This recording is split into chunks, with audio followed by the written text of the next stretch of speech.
Welcome to LUMA's State of Digital 2021.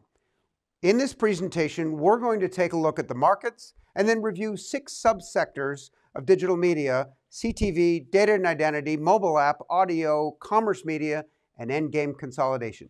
Now, these are not unrelated trends. Of course, the market affects them all, but audio, mobile app, commerce media, and CTV all have some overlapping relationship. Of course, data and identity affects it all, as does end game consolidation. But first, a preamble. You know, we're in fairly unprecedented times. You've heard that expression numerous times at this point. But all one has to do is take a look back to 2020 to realize society has changing math. Let's take a look. You've got 1918, global pandemic. Add to that 1933, a severe recession. Throw in 1968, racial unrest. Add 1984, disinformation and fascism, and you have 2020, our new reality. But all hope is not lost.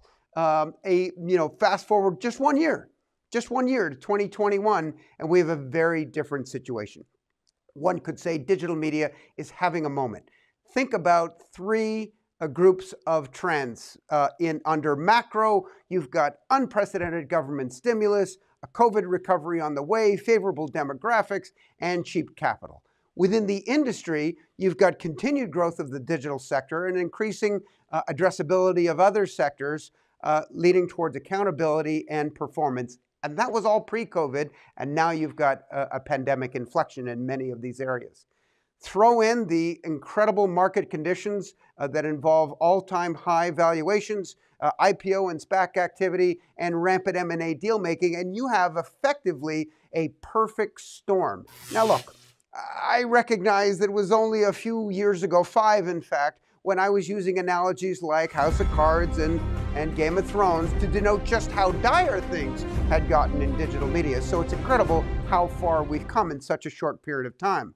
One could summarize the appropriate strategy in ad tech over the last 5 years as hold fast. That's all you needed to do, because lots of changes taken place. And look, if we were to have take a look at our industry with a changeometer in the last few years, it would show that we are really peaking out. 2018, we had GDPR. 2019, we were preparing for CCPA. And in 2020, cookies, and then COVID. And here we are in 2021, continuing with COVID, also with IDFA, IPOs, and SPACs. It's like the needle's gonna break. And it's important to note that, look, companies have always had options of, build versus buy as it relates to growth. It's just that when change happens so fast as we have today, people tend to default towards buy because of speed to market, which is why change is the primary driver of M&A. And that means that unprecedented change is likely going to drive relentless M&A. That's why we're so focused on what's going on. And the change is coming big time. Just take a look at the pandemic trifecta. That is to say, the 3 sectors that have inflected the most during COVID: gaming, streaming, and e-commerce. All 3 of these were growing nicely pre-COVID and then inflected up with the onslaught of the lockdown. And the consequences are high. We had a recent big, massive client win with the Rubicon project, demonstrating the art of the possible. They went from a $450 million market cap as a display SSP in November of 2019, and in a mere 15 months and 2 transactions, are now valued at over $6 billion as a CTV powerhouse. This demonstrates what can happen when you combine the right strategy with the right execution and the right timing. And we would argue the right advisor. Okay, and now to review where we are in the markets, my partner, Mark Greenbaum. Thanks, Terry. Well, it's great to be here, to be back up on a stage. We missed you all. Let's talk about the markets. So looking back to March of 2020, wow, seems like a lifetime ago, largely pre-COVID.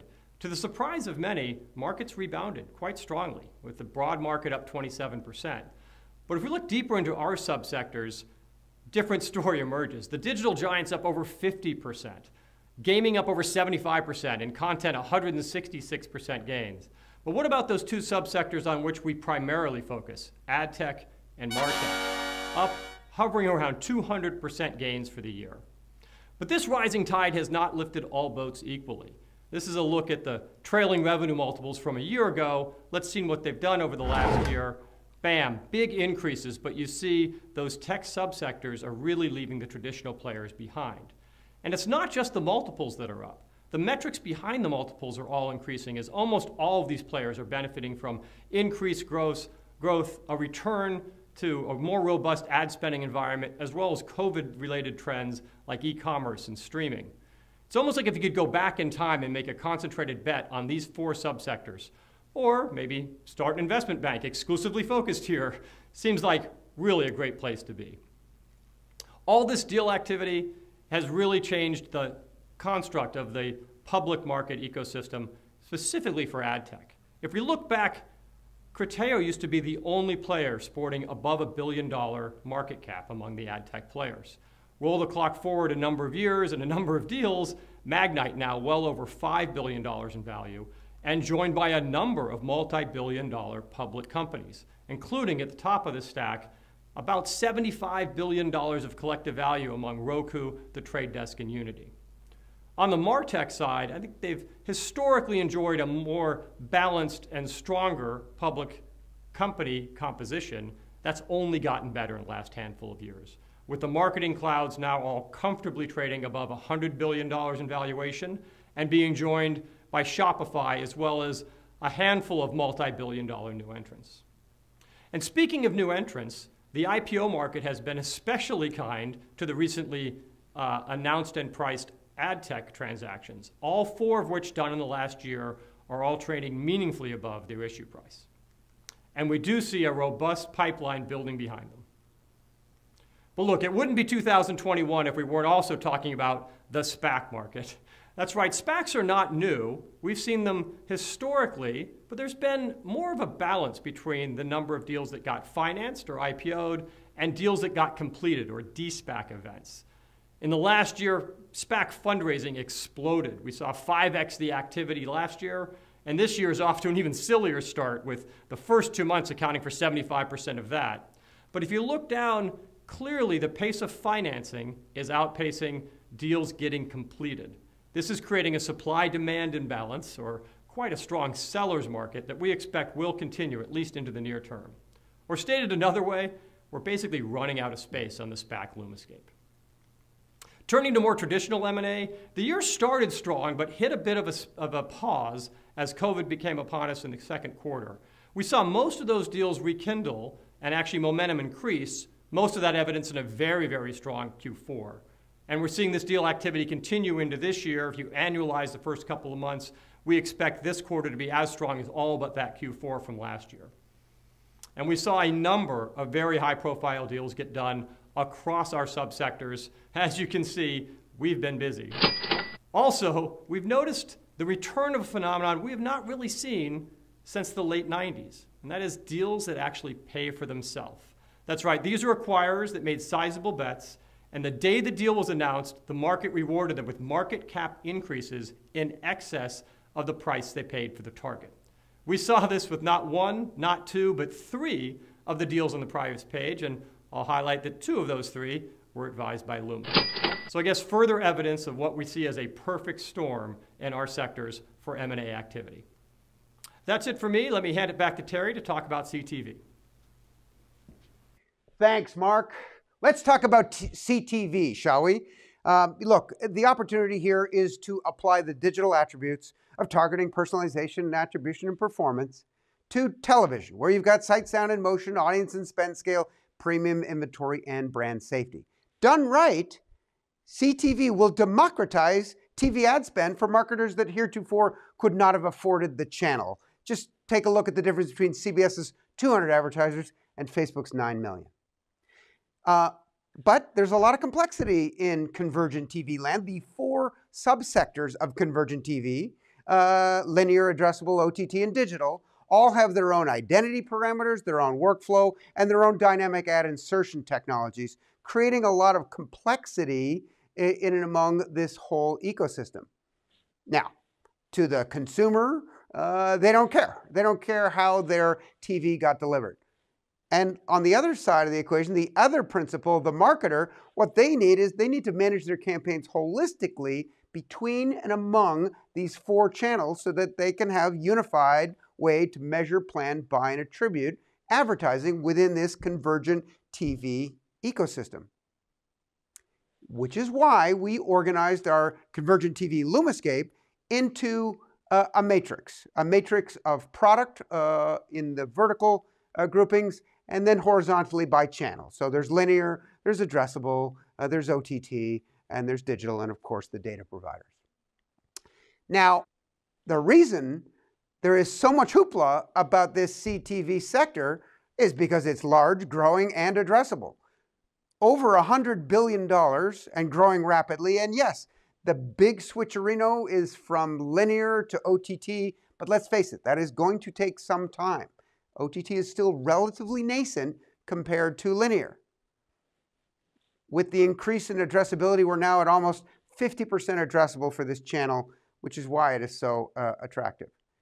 But it doesn't just happen overnight. This addressability spectrum between linear TV on one hand and OTT at the other end of the spectrum isn't quite as dichotomous as it may first appear. First of all, yes, viewing and ad dollars will shift from linear to OTT, but OTT couldn't even handle all that inventory. Secondly, we're going to see a bifurcation of linear from traditional to something we call data-driven linear, where yes, you can do audience-based spend and become a lot more like the OTT world.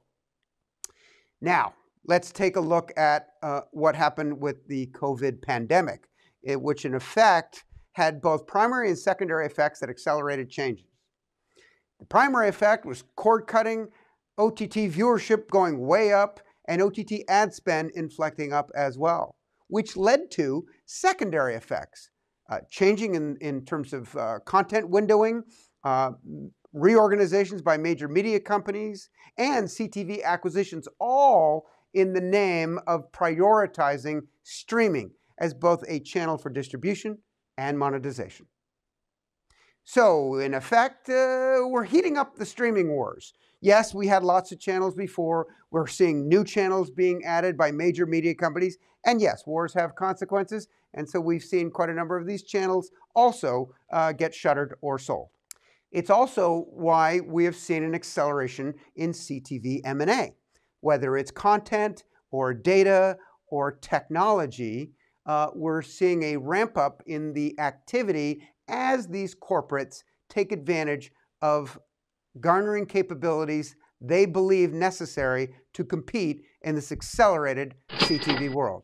And we at LUMA are fortunate to have played a role in many of these transactions, in fact, leading market share as we have focused on this sector for many years now and will continue for the years to come. And now to talk about data and identity, my partner, Brian Anderson. All right, thank you, Terry. So as mentioned, I'm going to cover data and identity, but really zero in on identity. So as we've all seen, data-driven marketing has really been focused on optimizing the customer experience, the right message at the right time to the right person. With AI and ML really enabling the right message at the right time, but identity enabling to the right person. So what we've seen is identity really become the heart of the marketing cycle. So there obviously are, though, a lot of challenges for advertising and marketing. First, there's privacy regulation, including a new law passed by Virginia just last week. A lot of data restrictions, including Google's announcement, again just last week, where they're no longer going to have identities that can work across sites. So these changes create a lot of challenges, in particular for one-to-one targeting, measurement, and identity itself. And with identity, because of this, we're really seeing a fundamental re-architecture of the category. But where there are challenges, there's always opportunities. So first, there's contextual, no identity required. Next, there's creative. So the three-legged stool of placement, audience, and creative, we've seen not enough focus on creative. So we think there's going to be a lot of nice growth in that space. But the big opportunity really is in identity. So first, it's around logged in, authenticated, consented identity. There's going to be extreme focus there. Next, third-party cookies are going away, but first-party cookies are not. So watch this space. You're going to see a lot of second-party data sharing and server-to-server connections utilizing first-party cookies. Next, you have data clean rooms or data bunkers. So these are the capabilities that enable the utilization of data without any data leakage. So this space is exploding, especially in retail and retail media. Finally, you have household targeting. The fastest growing area of advertising is the CTV space, and that is really enabled by household targeting. The reality is there's really three ecosystems that all interplay together. So first, there's marketing. This is the PII-centric ecosystem that enables things like emails and web personalization. Next, there's the newest area, and that's in the convergent TV space, so data-driven linear, addressable, OTT, with really the household ID at the center. And finally, there's programmatic. This is the area that's going to see the most change. Google's recent announcement will not affect the first two. It obviously will affect this one, with Google owning about 40% of their market. But the majority of the open web there is still going to have a lot of change, a lot of advancements in and around identity. So on the marketing side, what we've seen is really that the CDP is becoming the system of record for customer engagement. This is the proof point of this is really the market growth and then also the revenue growth of the leading companies in this space. So on the non-PII side, are we going to have one identity to rule them all? Well, we certainly don't think so. What we're seeing is a whole bunch of new identifiers and identity solutions that have emerged to take the place of the third-party cookie, and we think there's going to be a lot of those going forward. So let's use our recent client TapAd, acquired by Experian, as an example. So fundamentally, what a device graph is a series of linkages between mobile devices, cookies, households, and the individuals. And so with all this shifting identifiers, was Experian crazy to do this transaction? Not at all, because what's really happening is just a change in identifiers. These new identifiers, first-party cookies, and a lot of them really being underpinned by hashed emails. So really critical capabilities still going forward. So really what needs to happen is for marketers and publishers to have comprehensive identity strategy.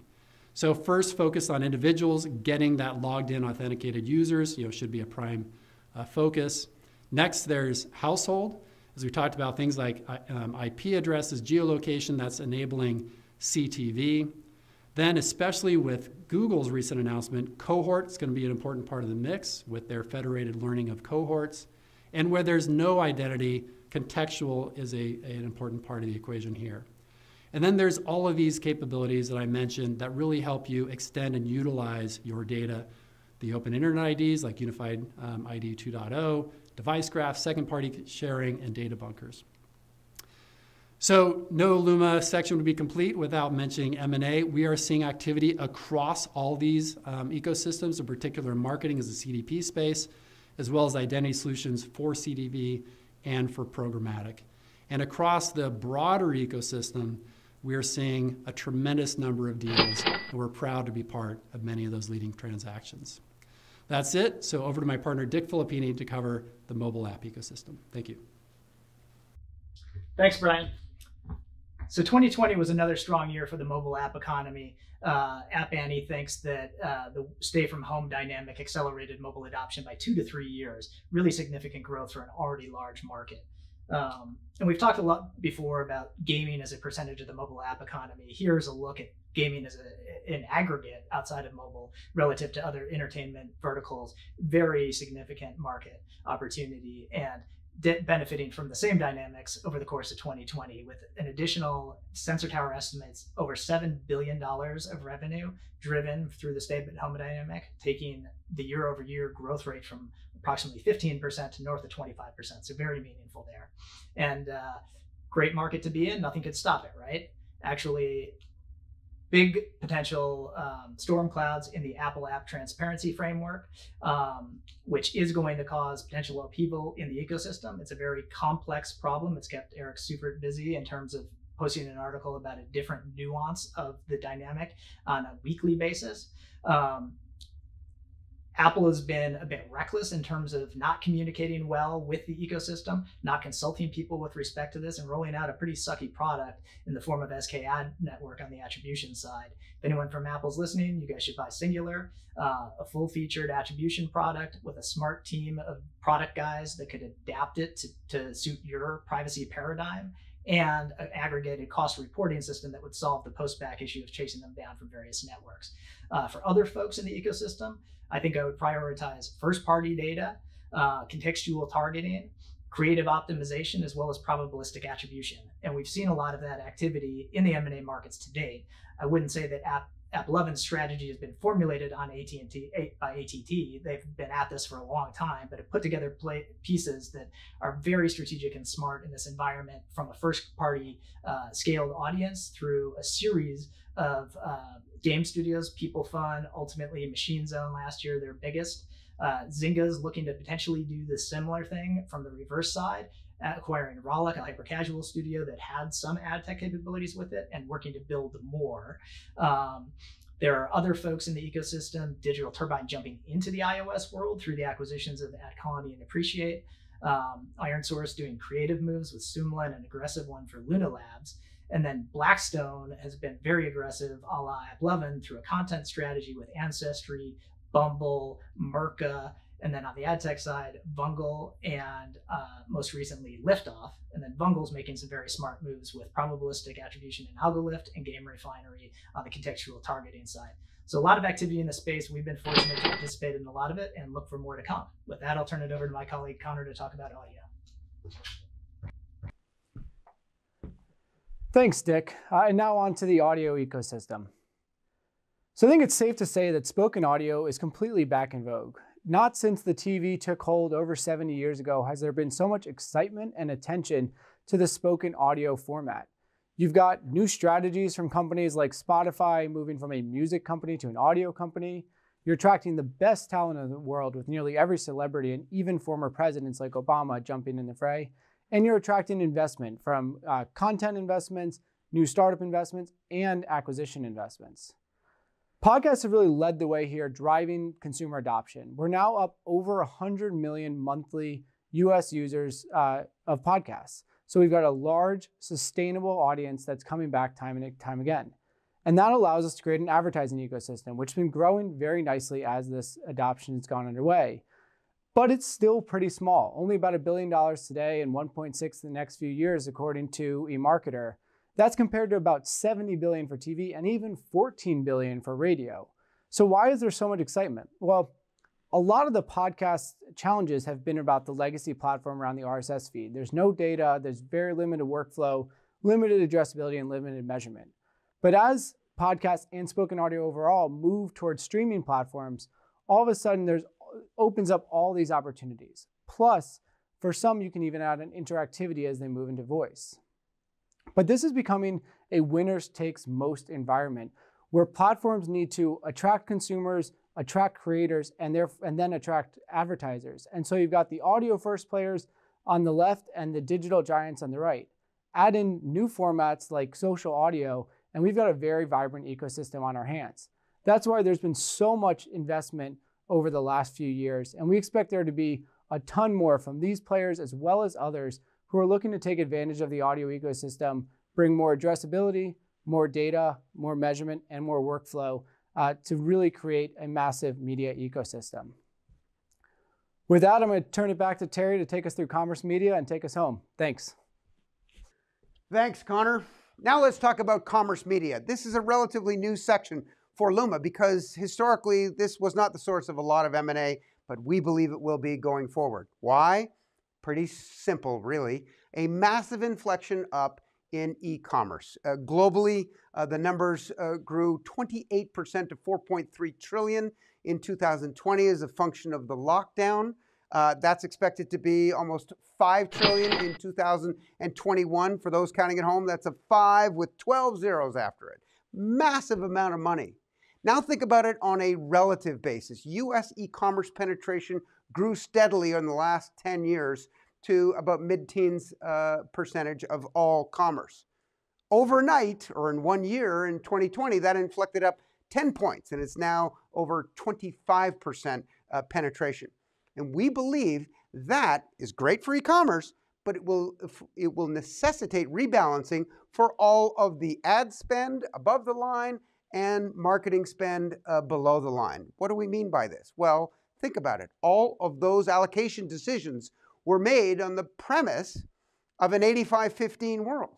And we've now moved to 75-25. So that 10 points has to be reallocated, I should say, in the advertising and marketing spend. The impact of that will be enormous.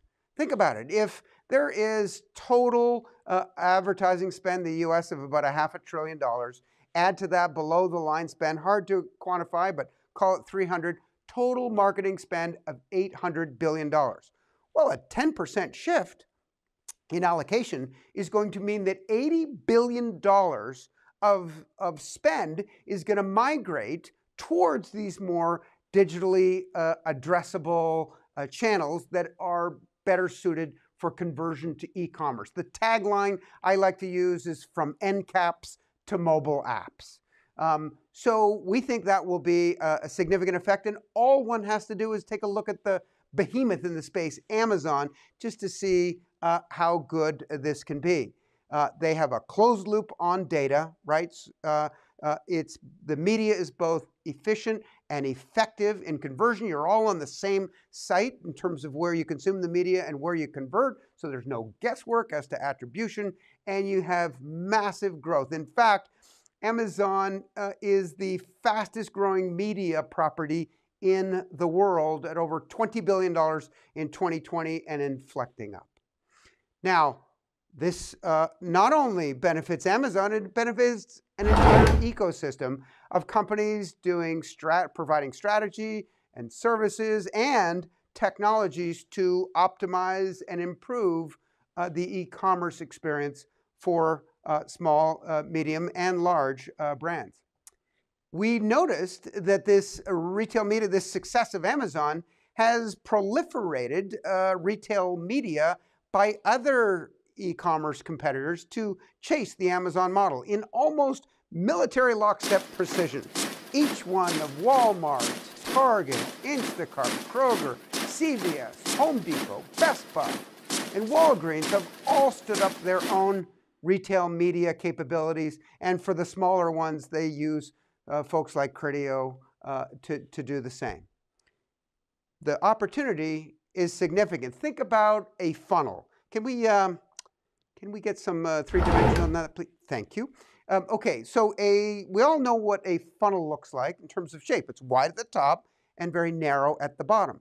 Well, the goal of commerce media is to, quote unquote, cylinderize the funnel, where you've got more of a straight up and down, thereby bringing efficiency by reducing the waste at the top with more targeted ad spend, and greater efficacy, more throughput, more conversion at the bottom. Once you get that model down, well, then just add gas and away you go. You just widen the cylinder with greater media scale. And finally, let's talk about End Game Consolidation. This is where it really gets interesting for M&A intermediaries. We believe supply path optimization, or SPO as it's known, is going to effectively bring horizontality back. Yep, that's right. The tagline, first described by Sir Martin Sorrell 10 years ago, in his context referred to the structure of ad holding companies.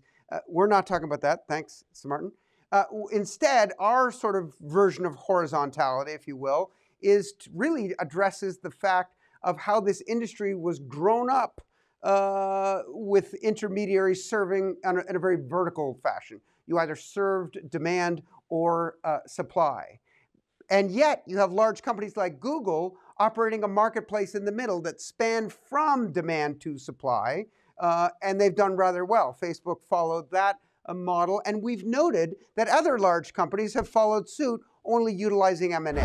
For example, Xandr, bought AppNexus in 2018, Amobi bought Videology the same year, Roku bought DataZoo, and Freewheel just recently bought Beeswax, all with a goal of trying to horizontalize their position in the marketplace to span from demand to supply. Well, what is the rest of the LUMAscape going to do? Well, it's kind of their move, right? Whether you take the demand or supply programmatic leaders, or let's say premium publishers in display, audio, CTV, all of whom could benefit by going horizontal, having capabilities that span both from demand to supply. Look, if we're right on this call and more of the industry, moves from vertical to horizontal, the only way for them to get there is M&A, which in effect would create the LUMA Full Employment Act. But look, this is not an isolated trend. This industry, like every industry, goes through an arc of new company formation, maturity, and rationalization and consolidation. It's just that we do things a little differently. If most industries, the peak fragmentation occurs when companies are denoted in dozens or hundreds of companies, in ad tech and martech, it's like it's on steroids. We have thousands of companies. What does that look like? Well, it's the LUMAscapes, 5,000 independent companies. So we start from an incredibly fragmented ecosystem in terms of numbers. In fact, you could map the Gartner hype cycle to ad tech, complete with trigger, peaks, disillusionment, and the rest of it. In this instance, you had M&A was the start. You had fantastic valuations at the height in the 2011, 12, 13 time period. We came crashing down after a bunch of IPOs towards some bankruptcies, and then, of course, the imposition of all of these privacy laws that even made things worse, defining the trough of disillusionment. And of course, where we were headed was hopefully we would consolidate many of these companies and end up with fewer players with lower take rates and higher spend. So we assumed the end game consolidation, M&A, would take place after we got through this period. But like many things, the pandemic pulled the future forward, and that end game M&A is taking place as we speak. Which may precipitate a change in shape of this back end. This may not look like Gartner for the last half. It may inflect up to an explosion of exuberance, we're calling it. And look, this is not altogether crazy. If you think about it, we can clearly make the case for optimism in 2021. Stable government. Ad spend has rebounded and growing after a V-shaped recovery from COVID. Light at the end of the COVID tunnel with vaccines rolling out across the nation. Permanent gains in streaming and e-commerce. New channel growth, CTV, audio, and gaming. Identity changing, which is going to force all kinds of both challenges and opportunities as we move away from the cookie. Probably one of the biggest ones, triopoly headwinds. Never have we had the kind of headwinds against Google, Facebook, and Amazon that have had the effect of oxygenating the marketplace. And new entrant buyers, always a benefit to the ecosystem. Credit bureaus, big data, private equity, all being very attracted to this sector. And of course, cheap capital, robust equity valuations, meaning the buyers have greater currency and therefore feel better about making transactions. And this growing gap between innovators and legacy companies, which is benefiting those on the innovation side of things. All of these parameters are the case for optimism why markets will likely continue to be strong for digital. And yes, at LUMA, we have been fortunate to have played a role intermediating many client successes since our last DMS. These transactions were completed since the last time we were with you in person. And I will tell you that our pipeline is as robust as ever, undoubtedly a reflection of the fact that corporates in a high change environment have to default towards inorganic growth, towards M&A, in order to garner the capabilities they believe necessary to take advantage of the opportunity in our large and growing and dynamic sector. So, to capture this optimism and, quite frankly, take back a phrase from the wrong hands, the best is yet to come!